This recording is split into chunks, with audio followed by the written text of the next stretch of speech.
Hi there, everyone. Thank you all so much for joining us. We are coming to you live from NEDAS 2018 here in New York City. We are broadcasting from beautiful Convene here in Times Square. My name is Steve Multer, and I'm joined right now by the fabulous Miss Carrie Charles, who's looking spectacular today, by the way. Thank you, Steve. So glad to have you here with us. Thank you. All right, so Carrie is president of Broadstaff Telecom Staffing Solutions. She has been helping people to build their businesses, helping companies to find and to keep the best employees really for over 30 years now. It's remarkable. You are a nationwide preferred vendor for over 100 carriers and integrators and OEMs and subcontractors.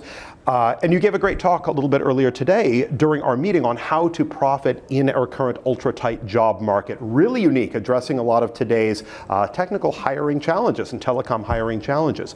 So let's go ahead and start with the logical. Tell me a little bit about Broadstaff, what really sets you apart in this industry? Well, Broadstaff actually collectively, our experience as partners, I actually have two business partners, and collectively our experience totals 30 years. But Broadstaff has actually been in existence a little over 3 years. Mm-hmm. And we are a highly niched telecommunications staffing firm. And our specialty is in the DAS and small cell arena, outside plant, MSO space, and also telecom IT, and obviously in the tower space as well. Right. So, what we do essentially is we help companies staff their projects, find the people they need for either direct hire or project, let's say project staffing with contract staffing, or even contract to hire or temp to hire. So, our specialty really is taking that off of hiring managers because they have so many other things to think about.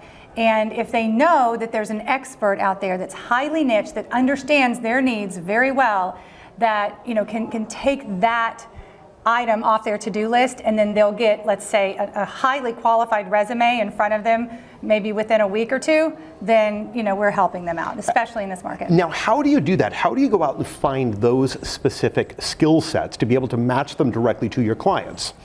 Well, we have a recruiting team that is industry trained.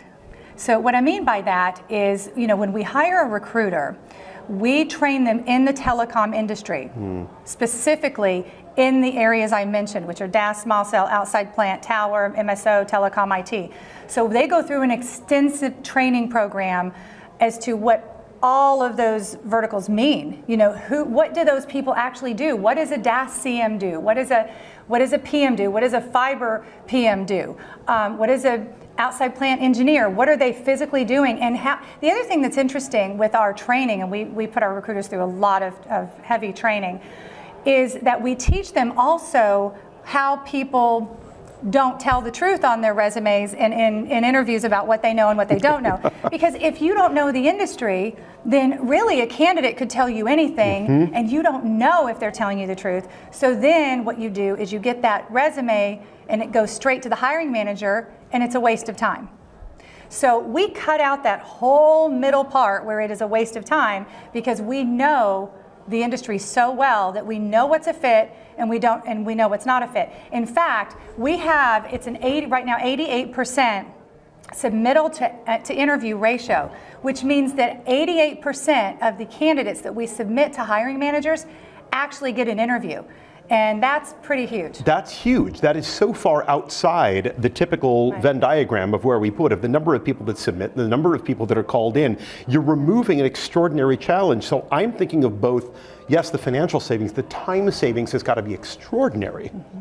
Huge. It's huge, right. And and that's why I always tell people, I say, look, if you have a brain tumor, are you going to go to a general practitioner? Or are you going to go to a brain surgeon? And if you want a cup of coffee, you go to Starbucks.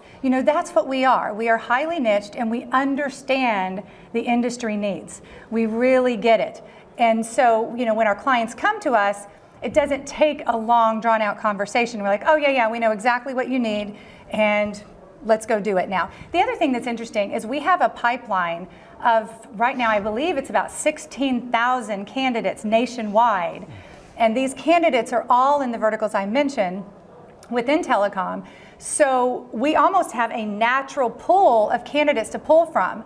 Now, I will say that in this market, many of them are working currently. So, it's a very different market now. We're in the middle of a labor shortage and skills gap. So. But that doesn't necessarily mean that they're working in exactly the right capacity for them. Right. You guys might have a vision at Broadstaff that says, you're phenomenal at what it is that you do, but you may not be in exactly the right spot. We can get you to the right spot. And do you find yourself doing a lot of that? Yes, we do. We actually work with, they're called passive candidates. So passive candidates are currently working, and we contact them with a new opportunity. Say, look, we have this new opportunity for you. Would you like to take advantage of it? Many times these candidates are looking for something more. More money, a better culture. But many times, especially in this market, we recruit passive candidates. In fact, we never ever find a candidate from a job board. That's just not what we do. If that our clients can do that. I mean, they could go to Monster and Career Builder. It almost seems quaint by today's standards, doesn't it? Yeah. Why would they pay us to go to Indeed to find people? I mean, we have a large network. We have a very specific strategy that we use for recruiting, where we find people that no one else can find, and that's why we're paid. It's not to say, okay, we're going to place an ad just like you would, and now you're going to pay us to do what you could have done. It's something very different and very special. And I assume that means it's also a very easy story to tell as you make new connections. So I see you out front here, you're talking to people who may not have known you before, they listen to you today and they say, that's exactly what it is that I've been looking for. Right. You guys have grown so rapidly over the last 3 years. Look into your crystal ball. What do the next 3 years look like for Broadstaff? It's exciting because we have doubled every single year. It has just been beyond my wildest dreams. But the next 3 years, our goal essentially over the next 5 years is to become the #1 staffing firm in the telecommunications space in the country.